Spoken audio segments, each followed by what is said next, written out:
We have an interesting treat this evening. Our final presentation from the High Plains Storytelling Guild, David and Robert Duenes. They are tandem tellers, and they're going to come up. They are also students, master's education students, communication students at West Texas A&M, and they are the co-hosts of the HandsomeMan show. Gentlemen.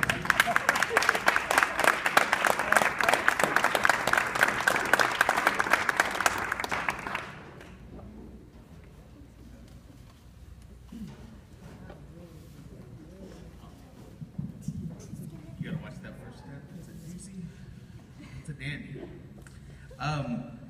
Thank you so much for letting us be here, everyone, at the Texas Storytelling Festival.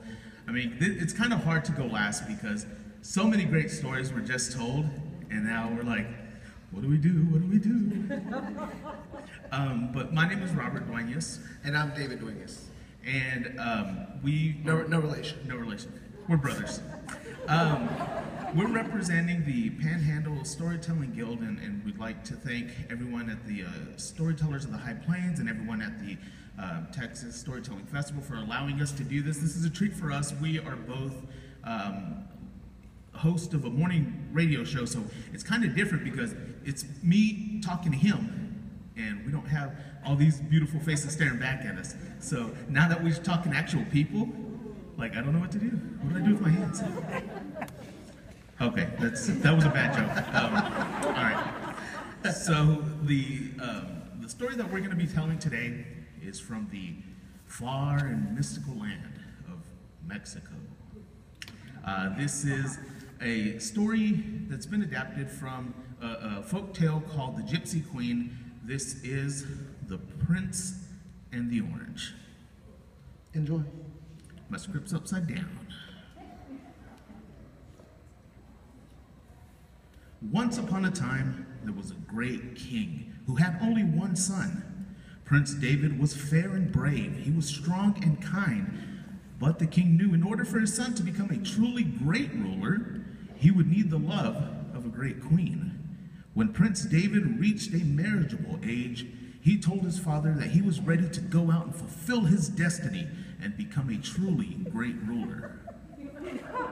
Father, I believe it's time for me to reach out and find the most beautiful maiden in the world, and I shall marry her and become a great leader such as you.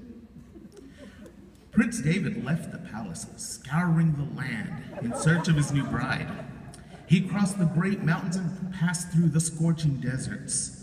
His travels took him past the ancient pyramids and all the way to the coastal villages by the sea. The young prince traveled far and wide, meeting many beautiful women, but alas, he had not found the one, not yet. After much searching, he began to lose hope.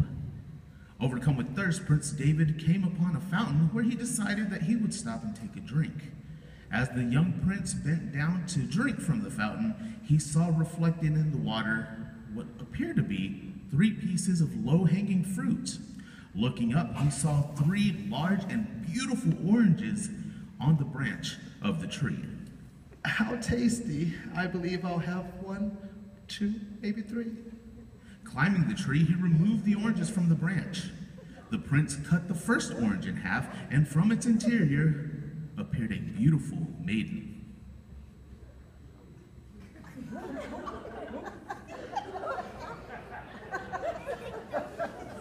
Thank you, Prince, for freeing me.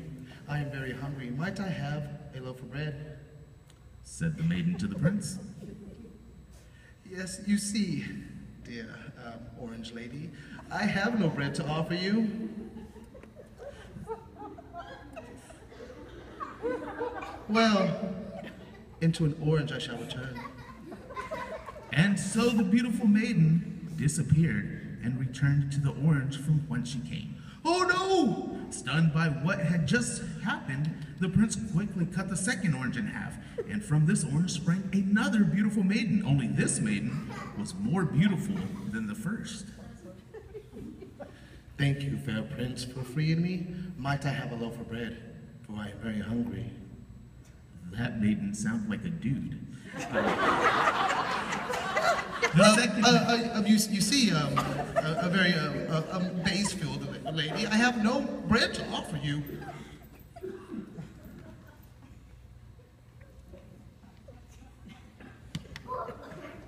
Why then, to an orange I shall return. And once again, the beautiful maiden disappeared and turned back into an orange.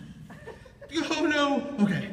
The prince thoughtfully considered the situation. He decided to get some bread in case a third maiden should appear. As the prince was making plans, a gypsy appeared with a cart. Yes, amigo. Yes, 1 peso, please, for 1 loaf of bread. Yes. Si, senor, I have the finest bread in all the lands. Stay here while I go and get it for you. Thank you, Super Mario. Thank you. Hurriedly, the gypsy left his cart, hastening to give the prince some bread. The prince, now happy and satisfied, cut the third orange, and from the orange sprang a third maiden. Only this maiden was more beautiful than the first two combined. Why, thank you, Prince.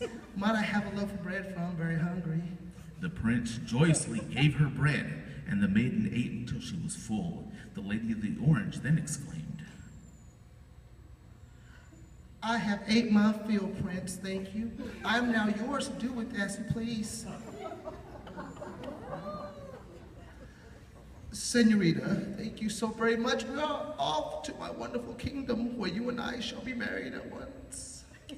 The maiden was utterly naked, and since Prince David wanted to take her back to the palace, he knew that he could not present her as she appeared. He then noticed that the gypsy's clothes were way too filthy and would simply not do. The prince told the maiden, Yes, por favor, mi amor, you perhaps wait here. I shall enter town and purchase you the finest wardrobe in all the land. And then we'll get you dressed and get back and get married. Ta-ta. Now the gypsy had a daughter who had been asleep this whole time in the cart. When she awoke, she saw the prince riding off and immediately fell in love with him. The gypsy daughter jumped out of the cart and asked her father what had taken place, and he told her all that had happened. The gypsy girl saw the beautiful maiden and said to her,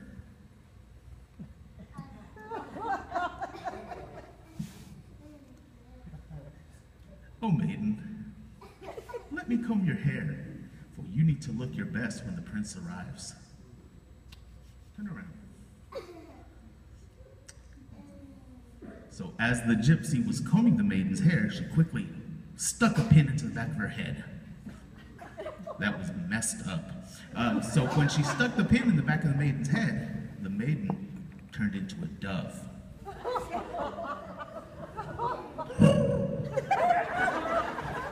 With the maiden gone, the prince will be mine. I shall take her place and be the future queen of this land. The gypsy girl took off all her clothes and sat where the maiden had been sitting. Soon, the prince returned, and seeing the gypsy witch, he asked her, My dear, look a little different, yes? A tad bit darker? "Oh, Prince, you're so funny. I've been outside way too long that the sun must have burnt my skin. Quickly, let us go back to the palace, for I am anxious to meet your father." The prince, believing the witch was the maiden of the orange, took the gypsy woman back to the palace and presented her to his father, the king. Now, the king was glad to have his son back home. When Prince David and the gypsy woman were settled in from their long journey, the king called upon the priest and ordered that he marry his son and the fair maiden immediately. One day, a dove arrived at the garden of the king and asked the gardener,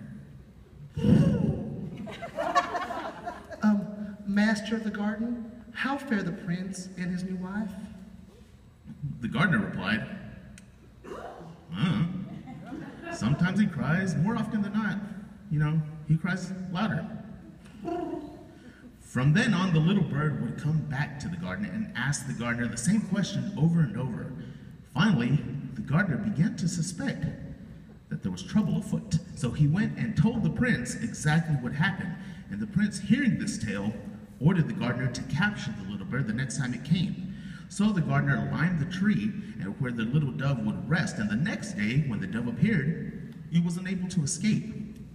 The gardener then trapped the bird and presented the little bird to the prince. Now, the prince knew that there was something different about this bird and immediately fell in love with the bird after the little dove explained the situation. The prince became furious when he found out what had happened, and he removed the pin from the dove's head, and the dove turned back into the beautiful maiden. Now the prince went to his father, the king, and explained to him exactly the situation. He explained the gypsy witch, the dove, the orange, everything. And the king became furious upon hearing this story and ordered the gypsy woman to be burned at the stake. Burned at the stake? Oh no! So the prince and the maiden got married and lived happily ever after. And that is the tale of the prince and the orange.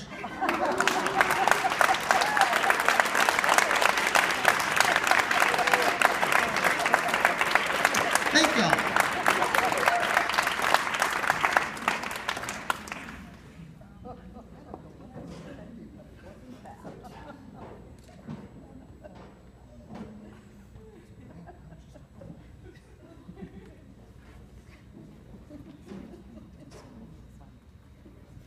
Well, that concludes our Rising Star concert this year. At 7:30, we reconvene. At 6 o'clock, we have the, I'm sorry, it's been a long day and I just blanked on what we're doing, but that will be going on over there at Saturday, Friday Night Lights, yes. Thank you. And I want to remind you about the Story Store and its availability because they